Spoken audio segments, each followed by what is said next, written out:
August 4th, where we have the moon into the sign of Sagittarius. Now, the sun and Mercury are going to be opposite Pluto. And I have to say, when I was looking at the chart for the month, what jumped out to me was all the planets kind of take up like half of the chart. And then there's like Pluto hanging out by itself over in Aquarius. And sometimes I've heard that called in astrology classes, like that planet is steering, okay? That planet is kind of navigating all the bulk of all the other planets.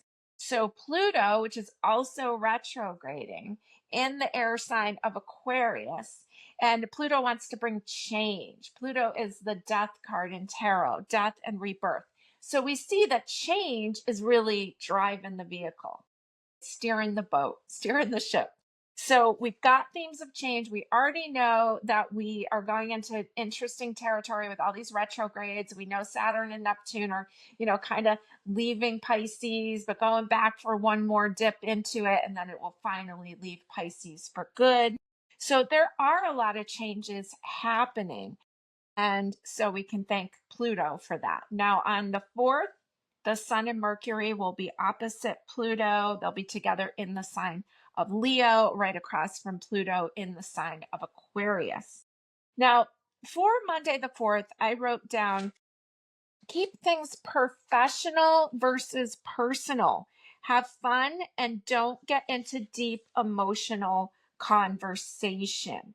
We've got the moon square Mars, and Mars is moving too fast to care about emotions. So just keep things a little bit lighter, stay professional, and don't get too into deep emotional conversation.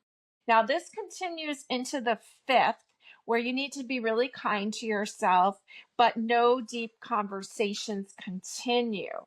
The moon is going to be opposite Venus, and Venus rules relationships, but we have a bunch of squares going on. So just keep things light. On the 6th, this is the day that Mars moves into Libra. So remember, we want to play nice with others. No such thing as going it alone. Collaborations, cooperation. Play nice with others and improve your manners on Wednesday the 6th as the moon enters the sign of Capricorn. Now on the 7th, if you choose the right words, you just might get lucky. And the moon in Capricorn is going to be really close to Pluto in Aquarius, and it's going to be opposite Mercury. Now, Pluto does rule sex, and Mercury is the spoken word. So if you choose your words right, you may get lucky. Or Pluto also rules other people's money. So if you use the right words, we already have Mars in a relationship sign, you can collaborate, form connections with people where valuable resources are available. Now, Friday the 8th, we're going to have Mars opposite Saturn. Saturn's in Aries, which is not its best placement. Mars is the ruler of Aries. So it's a little bit of a wacky day. There's a little bit of like wrong signals going on. Neither planet is really at its best.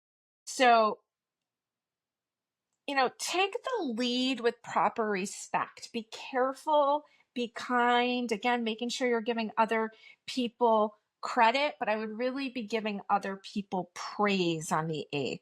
So I wrote down, take the lead with proper respect or allow someone else to give praise. And remember, we're moving into a full moon. This is a full moon week, and not only just a full moon, but a full Aquarius moon.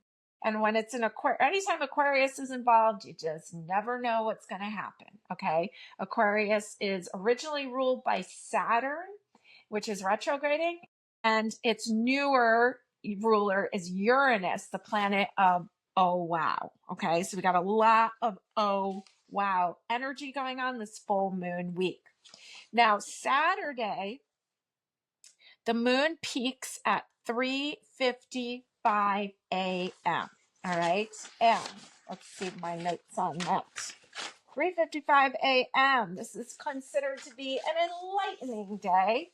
This is a great time for therapy or for life coaching because you can have breakthroughs. Okay, think of that lightning bolt of Uranus. Therapy, life coaching, you can embrace your uniqueness. It's not a flaw, it's who you are. And you can get a bird's eye view of self. So you can really see the bigger picture here and really make some forward moving energy here. So this Aquarius full moon, 16 degrees. And this is, let's see, the original ruler Saturn in retrograde, and it's in its detriment in the sign of Aries. So not its best placement. Uranus, the new ruler of the sign of Aquarius, right? The modern day ruler is Uranus just changed sign. It's been in Taurus since 2018. It just moved into Gemini last month. So interesting full moon in Aquarius with the ruling planets going through some interesting things. So this is a great full moon to talk about the things that are holding you back. That's why I was mentioning life coaching or therapy. There's cool clarity involved. There's transparency of your fears and your insecurities. You get a bird's eye view. So it almost feels like you can see it without getting too emotional about it. Talk through your bad habits and negative thinking. Uranus in Gemini. Gemini wants to talk it out.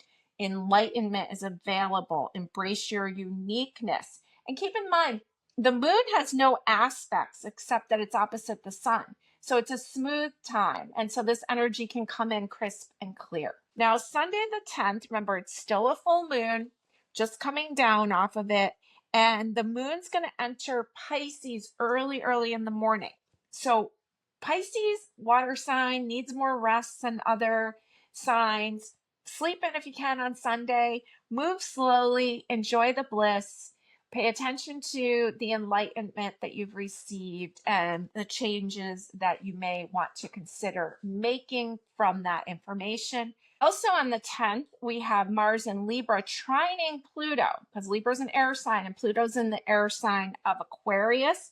It's actually a grand air trine going on because we also have Uranus in the sign of Gemini. So we've got a lot of air energy. So there's a lot of thinking, there's a lot of speaking, there's a lot of enlightenment.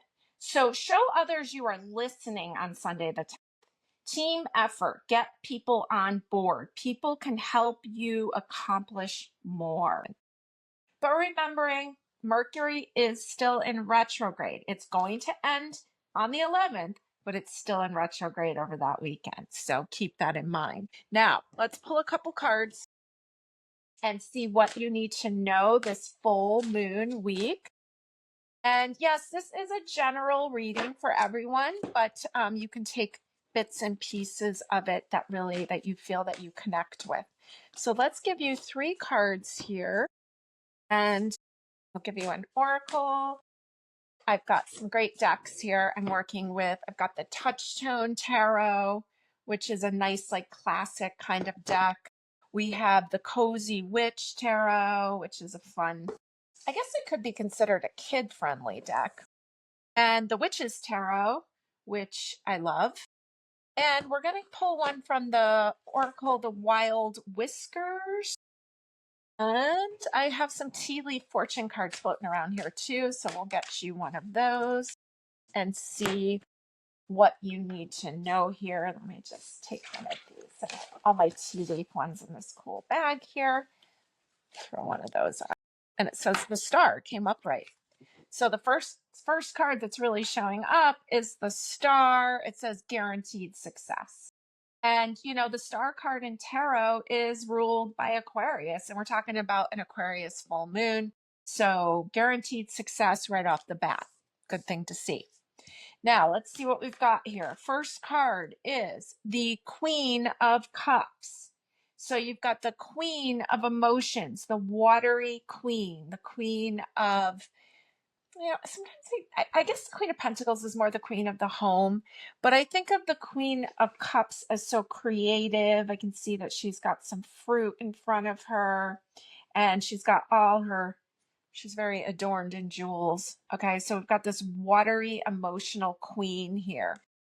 Now let's see what else we've got. We've got the Nine of Pentacles, showing that all is well. Nine of Earth, nine of, some people will call it money. And we have the 10 of Swords. It says, people hurt people, and hurt witches hurt witches. And she's holding a bottle that I think says poison on it. Okay, so there's 10 of Swords, and we've got the Star. Let's just see what this other one is. And it says, Rowdy Rooster. It says, proud and noble guardian, grant me the power to rise up and shine. Rowdy Rooster. Okay, so interesting that it's like the Rowdy Rooster next to, on the other side of this 10 of Swords, and we've got the Nine of Pentacles. Sometimes the Nine of Pentacles has a sense of complacency to it, like there can be a sense of boredom or like all is well, but you're kind of used to everything being well. We've got this emotional queen over here, the 10 of Swords. So I really think there's something about like kind of shaking off other people's energy. Now remember, Aquarius rules friends and it rules large groups of people. And it's showing me hurt people, right? And so we got this Queen of Emotions who is really going to separate herself out from situations where she is not aligning with the emotions. My attention goes to the mountains in the background, which kind of show us a challenge. So there's kind of challenges, and then there's this peacefulness, and then there's these challenges, and then there's this rooster that's just like, no way, I am not taking this. Okay. And then you've got the card of guaranteed success. I'm just going to pull another one to replace that 10 of Swords and give me a little more clarification about what that's about. And we've got the Ace of Cups. Okay, interesting. So it goes from a 10 to a 1.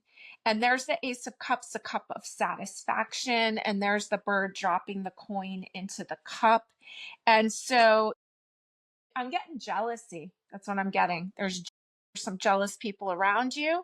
You will move on. You are guaranteed success. You are not going to be pulled down by that. So let's just give you one more. What's the advice here on how to handle that 10 of Swords?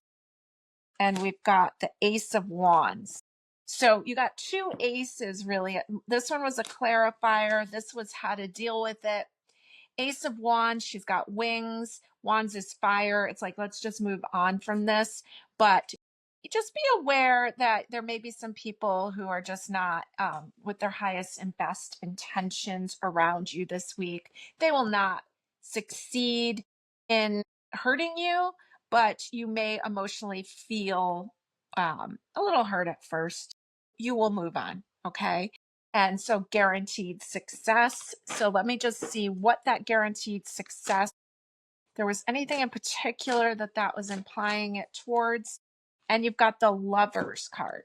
So, the Lovers is really about choices. I think I better cover that up because I know YouTube doesn't really approve of that. So we've got choices here. And we've got choices in relationships also. Coming in, I'm just going to flip it over. I don't want YouTube to give me a hard time about that card.